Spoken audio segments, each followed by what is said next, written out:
Welcome back, everybody, to the Hard4Games channel. We are your hosts. I'm Tony. And I'm John. And John had an excellent idea of reviewing barcades because they are just popping up all over the place nowadays. Yeah, so they finally come to the Midwest, which means they're already cliche and worn out everywhere else.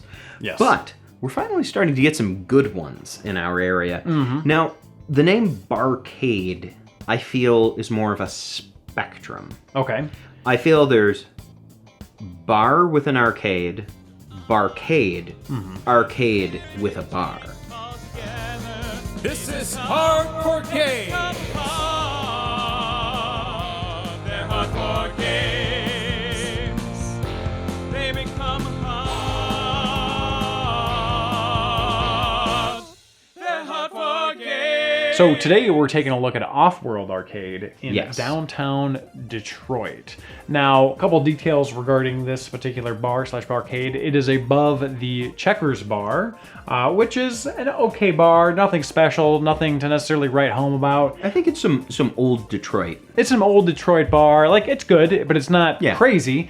But full disclosure, we know the gentleman that owns all the cabs. I don't know the organization of the business, but I know Don, and I even told Don, hey, I'd love to do this video about your bar, and he's like, oh, awesome, let me know if you need any extra promotional material, and I explained that I was like, I've just been shooting tons of B-roll and stuff with my phone. I've been taking picture after picture after picture.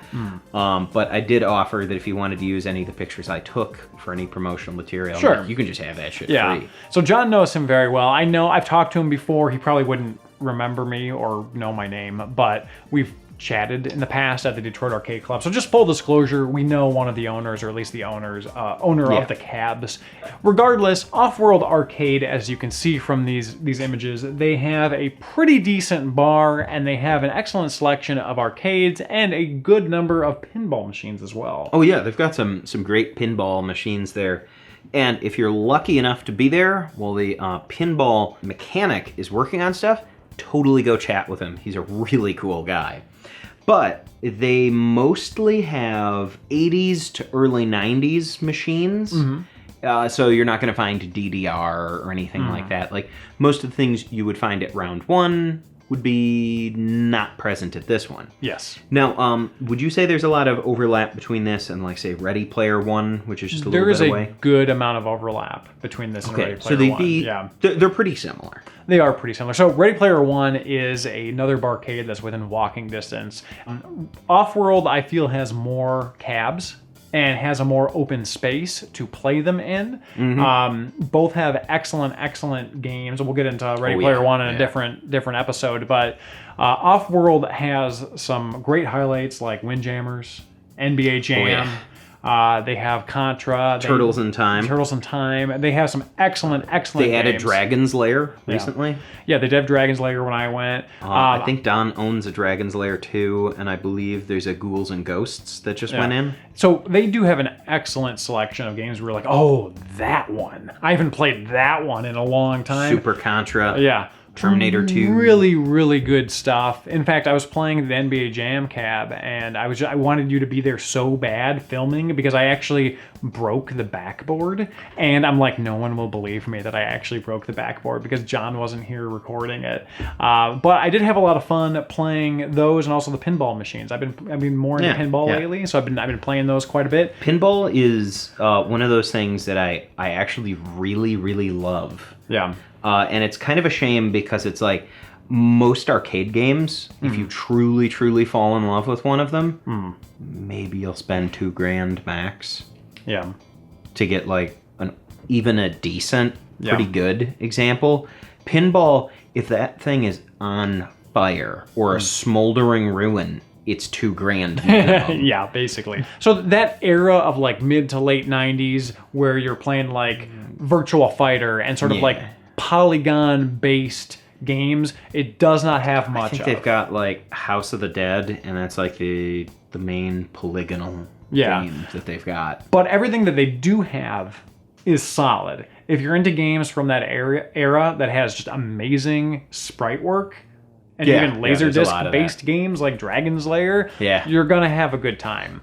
Now, let's go ahead and transition into the actual bar. Now, I have my own thoughts about the bar, but John, you tell me yours first, since you know it a little bit better than I do. So I spent a lot of time in the Upper Peninsula, so I love simple mixed drinks. And pretty much every single time I've asked for an old-fashioned or a vodka gimlet or something like that, they've delivered, and I enjoy that. They've got great stuff on tap. They have fantastic prices if you just want like a High Life or a Stroh's or something like that. They've got decent happy hour meals.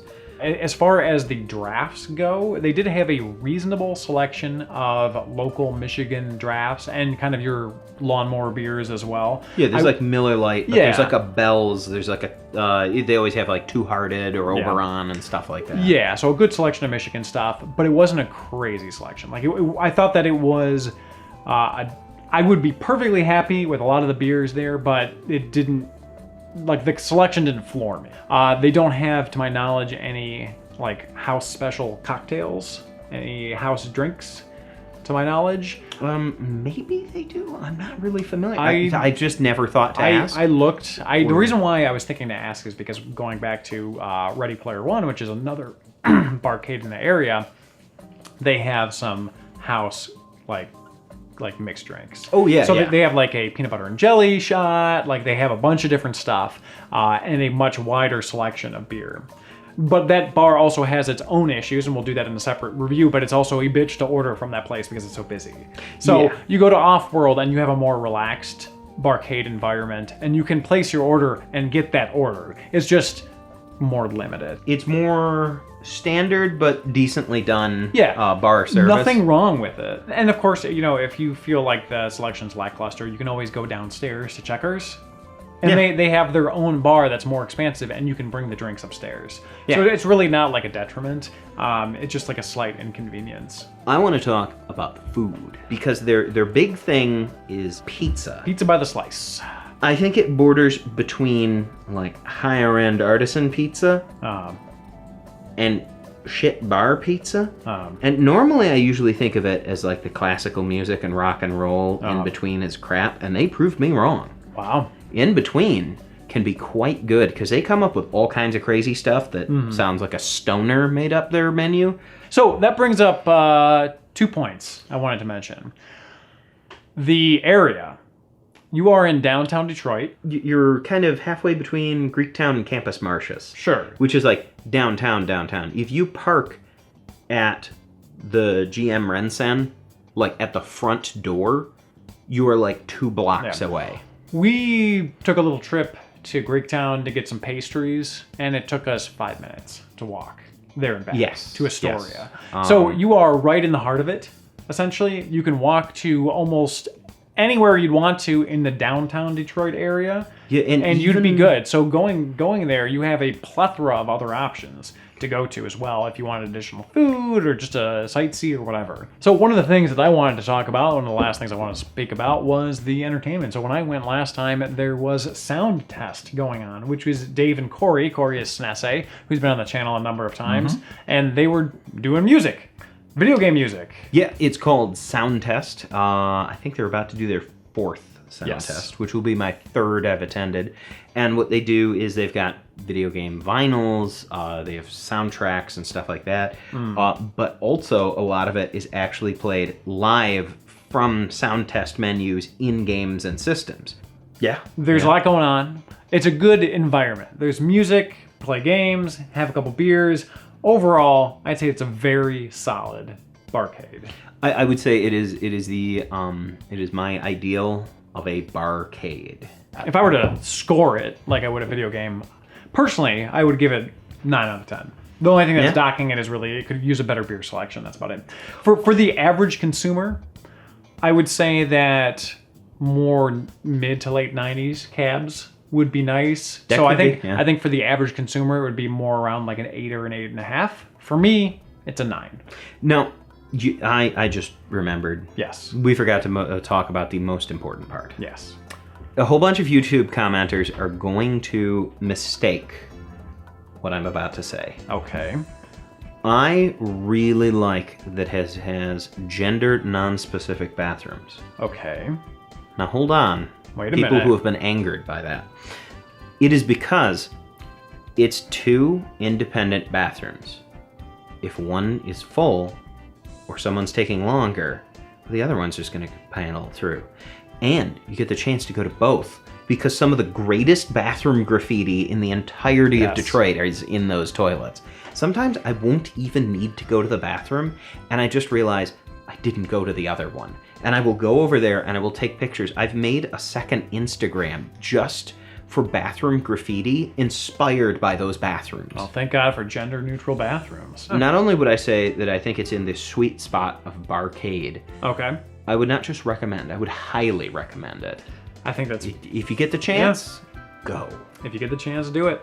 And there's you make an evening of that, and then you wander around for a little bit, come back, play some games, and do whatever you want. It's a great time. Yeah, and the best thing is, I know a lot of people go to bars because it's like big, it's active, there's all that, almost frenetic energy of everything being busy. The best part of a barcade is that the slower it is in there, the better the bar surface and the more games you get to play. Yeah. So you're either there with friends and they're meeting their friends and there's like stuff going on, or you're just playing even more games and there's a guy who does an amazing Sinatra if you go there on karaoke night. Well, thank you everybody for watching, as I'm fascinated with this Allen wrench set here. Why don't we just both play Yeah, with John those? has one too. We hope to do many more of these barcade episodes because we love things drinking more satisfying. and we love playing with Allen wrenches and we love playing video games. As you know, we are Hard4Games. So thank you everybody for watching, subscribing, ringing that bell, all the good stuff, and we'll see you next time. We're just gonna sit here and screw with these Allen wrenches. And if you happen to know a place in, near Toledo or in Southeast Michigan that you think would be a great place for us to check out at sometime in the near future, please, by all means, post something in the comments, or maybe someplace we might end up. It's doubtful that we'll get out to Jawbone, Kentucky, but, maybe next time we're in Chicago. I don't know if the Galloping Ghost has a bar, but I'd love to find it. Oh, that's a good idea. Let's try that. It's a Do scalp you hear that, massage. Tony? What's that? It's the outro music getting louder. Oh, I do hear it. You're a pretty boy. They're hard.